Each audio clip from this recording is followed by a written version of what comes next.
Parliament budget సమావేశాలకు సమయం ఆసన్నమైంది. రేపటి నుంచే సభ సమరం ప్రారంభం కానుంది. సభ సజావుగా జరిగేందుకు కేంద్ర మంత్రి రిజిజు అధ్యక్షతన ఆల్ పార్టీ మీటింగ్ జరిగింది. ఈ మీటింగ్ లో విపక్షాల తీరు కనిపించింది. లోక్సభ, రాజ్యసభ సమావేశాలు సజావుగా సాగేలా ప్రభుత్వం అన్ని రాజకీయ పార్టీల సహకారం కోరారు. అమరావతికి చట్టబద్దత కల్పించేలా నూతన బిల్లును ఈ సమావేశాల్లో ప్రవేశపెట్టాలని కోరింది టీడీపీ. నదుల అనుసంధానానికి నిధులు సమకూర్చాలని తెలిపింది. మరోవైపు బీఆర్ఎస్ నదుల అనుసంధానం, సింగరేణి వివాదం చర్చకు సమయం కేటాయించాలని కోరింది. మూసీ ప్రక్షాళనకు నిధులివ్వాలని తెలంగాణ కాంగ్రెస్ ఎంపీలు కోరారు.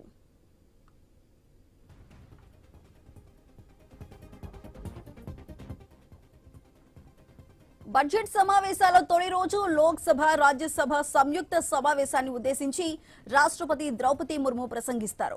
ఫిబ్రవరి 1న ఆర్థిక మంత్రి నిర్మలా సీతారామన్ బడ్జెట్ ను ప్రవేశపెడతారు. తొలి విడత సమావేశాలు ఫిబ్రవరి 13 వరకు జరగనుండగా రెండో విడత మార్చి 9న ప్రారంభమై ఏప్రిల్ 2 వరకు కొనసాగనున్నాయి. ఈ సమావేశాల్లో పలు కీలక బిల్లులను ప్రవేశపెట్టాలని ప్రభుత్వం యోచిస్తోంది.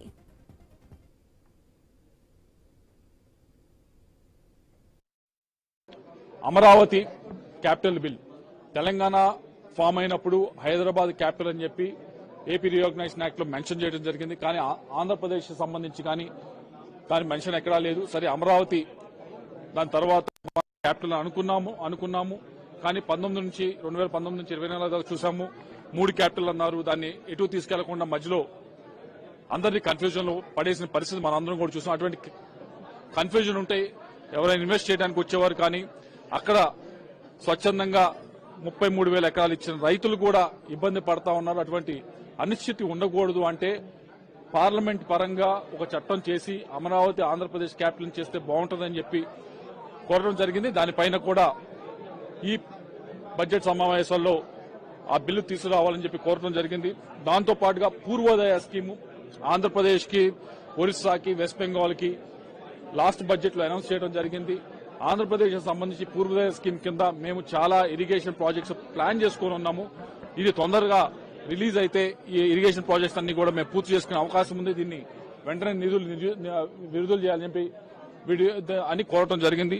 అలాగే ఇంటర్లింకింగ్ ఆఫ్ రివర్స్ ఆంధ్రప్రదేశ్ సంబంధించి గోదావరి, కృష్ణా, పెన్నా వీటన్నిటిని కూడా ఇంటర్లింక్ చేయాలని మా అందరం కూడా కోరుకుంటా ఉన్నాం. దేశంలో చాలా రాష్ట్రాలు కోరుకుంటాం. అయితే ఆంధ్రాకు సంబంధించి ఈ రివర్స్ లింకింగ్ చేద్దామని కోరుకుంటా ఉన్నాం. కాబట్టి ఇంటర్లింకింగ్ ఆఫ్ రివర్స్ పైన కూడా దేశం మొత్తం మీద ఒక చర్చ జరిగితే బాగుంటుంది పార్లమెంట్ సాక్షిగా అని చెప్పి కోరడం జరిగింది.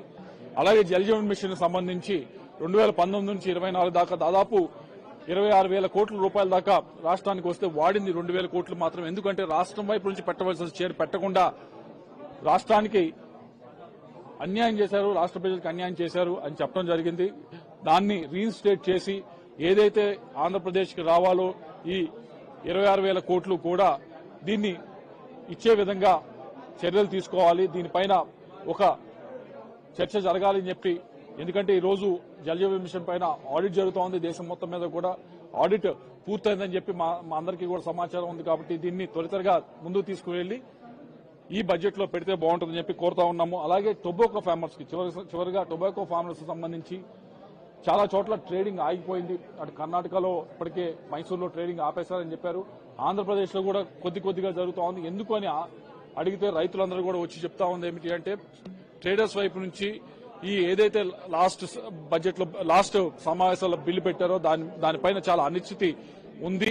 దాన్ని తెరదించాలి, దానిపైన క్లారిటీ రావాలి. వచ్చినప్పుడే ఈ ట్రేడింగ్ మొదలవుతుంది, అప్పుడే మాకు న్యాయం జరుగుతుందని చెప్పి టొబాకో ఫార్మర్స్ అందరూ కూడా కోరుతా ఉన్నారు.